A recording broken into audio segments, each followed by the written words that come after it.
Hi everyone, I'm Rincey and this is Rincey Reads. Today I'm going to be talking about the Bout of Books 10.0. Bout of Books is a readathon that is hosted on this blog that I will link down below. It's pretty straightforward. In case you guys haven't heard of it, you can basically set whatever goals you want for this readathon. There are no specific guidelines or anything like that. It goes for a week, so whatever you want to accomplish during that week is completely up to you. They do like Twitter chats and challenges and things like that, but you aren't required to do any of those things. Personally, Bout of Books is probably my favorite readathon. It was also my first readathon, so maybe that's why, but I really like the fact that it's over the course of a week, because usually the one-day readathons I can never really do because I very rarely have like an entire day I can devote to just reading. So when it's over the course of a week, I could figure out time that I need to do the things that I need to do while also squeezing in time for reading. Also, you set your own goals, so there's no real pressure to do anything or to read a certain amount, because it's all just about what you're capable of and trying to push yourself maybe just a little bit beyond that. But for this readathon, I'm going to be doing something a little bit differently. I was talking to Susie from Read Susie Read and Jenny from Adultish Books on Twitter about joining in on this Bout of Books,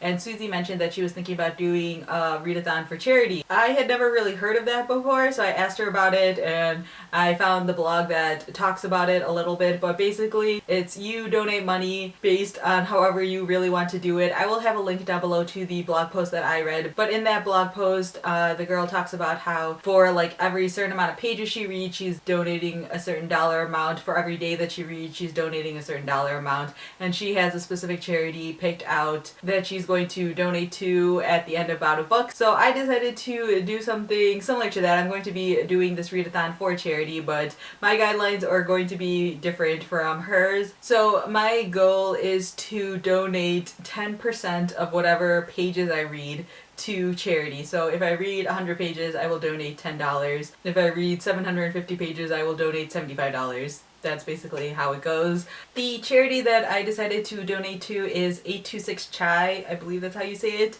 This organization is a group that works with kids from I think age 6 to 18. I know it's like elementary school up through high school, and it just works with them on their different types of writing skills. And so they have like tutoring centers, and they really just work with these kids who live in the city. I really like this organization. They have centers throughout the entire country. You may have seen like 826 NYC and 826 San Francisco. I think there's one, and they have centers all around the country. So I decided to do something a little bit more local and related to just reading and writing. So if you are doing Bout of Books this time around, I highly recommend looking into this and just trying to see if this would be a possibility for you to do. I think that anytime you can take something that's sort of selfish like a readathon, like no one really gains anything from readathons other than yourself like knocking up some books off your TBR, but taking sort of these selfish activities and making them in a way that help other people always makes me more happy personally. So definitely look into possibly doing this for charity. You know, there's a bunch of different options. Look at to see what's feasible for you. The blog post that I linked down below that I read, you know, talks about, you know, just donate $10 in general, or you can do like $1 for every book you read. You know, like little things like that don't seem significant, but all of that stuff really adds up when a lot of people are doing a little bit to help make a difference. Working in charitable organizations in the past, I know that $5 makes a difference and $10 makes a difference, and so even if that's all you can give, that is more than other people have given. I'm not going to make a specific TBR pile or anything like that for this, because I have learned from my past mistakes of doing Bout of Books and know that strict TBRs aren't really good for me. I need a little bit of wiggle room, and I need to be able to sort of just read whatever I feel. That's also part of the reason why my charitable donation is based on pages as opposed to books, because I know I might jump around from book to book a little bit, so it's easier for me to track pages than books. So one thing I will probably be reading a lot of are graphic novels. So some of the graphic novels I own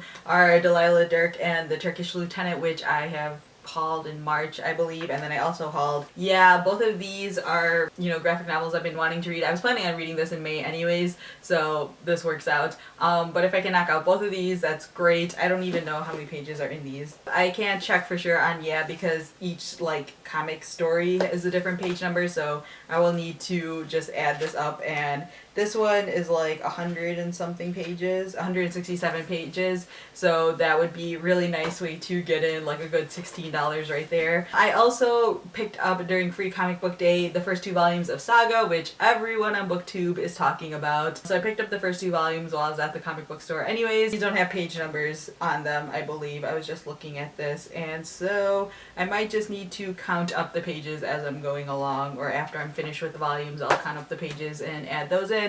But those should be pretty fast reads, plus people tell me that Saga is really addicting, so I'll want to read it fast anyways. So besides graphic novels, I know that there's a good chance that if I read too many graphic novels in a row, I will get like bored of them, or I'll want something different to read. So I probably am going to read Looking for Alaska by John Green. I've never read this book. It's the only John Green I haven't read yet. I looked on my library's website and they had an ebook copy available, so I checked it out already. So that will be the book I will probably be reading like while I'm at work and I have some random downtime. I can just pull up the Kindle app on my phone and read a couple pages here and there. So that'll be a good way for me to squeeze in extra pages. So this is very highly likely that I will be reading this book. I also really want to read Death Dickinson and the Demented Life of Frenchie Garcia by Jenny Torres Sanchez. I hauled this relatively recently. I think I got this in February. And it's basically just been sitting on my desk staring at me, and I really, really want to read it. So I feel like this is a book that has pretty wide margins, pretty big spacing. It has like 1.5 spacing between the lines and a pretty decent sized font. So I feel like this could also be a really fast read. Then I got Parnassus on Wheels by Christopher Morley in my second quarterly box from Book Riot, and so since this is pretty small, it's a tiny little novella, it could be a fast read. I think there's like 150 pages in here.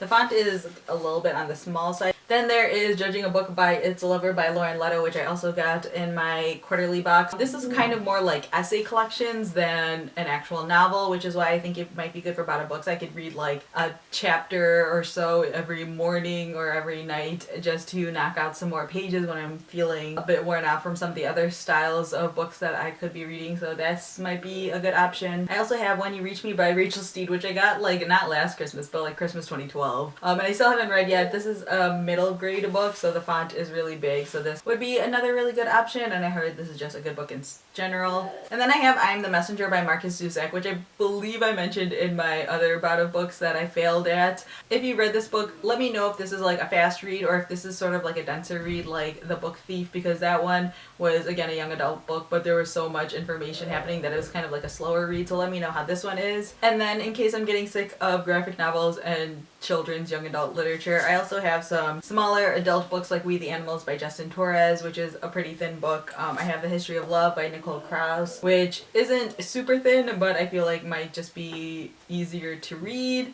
I don't know. I have to like look through my books and see if I have anything that feels like lighter and quick and contemporary, that sort of styles. If you've read any of these books, let me know if they'd be good read-a-thon type books, or if you are doing Bout of Books, feel free to leave a comment down below letting me know that you are participating as well. And let me know if you are interested in doing the read-a-thon for charity, because I think the more people that do it and talk about it, the more awareness we can raise and, you know, more money we can give away. So yeah, that's all I have for now. Thanks for watching.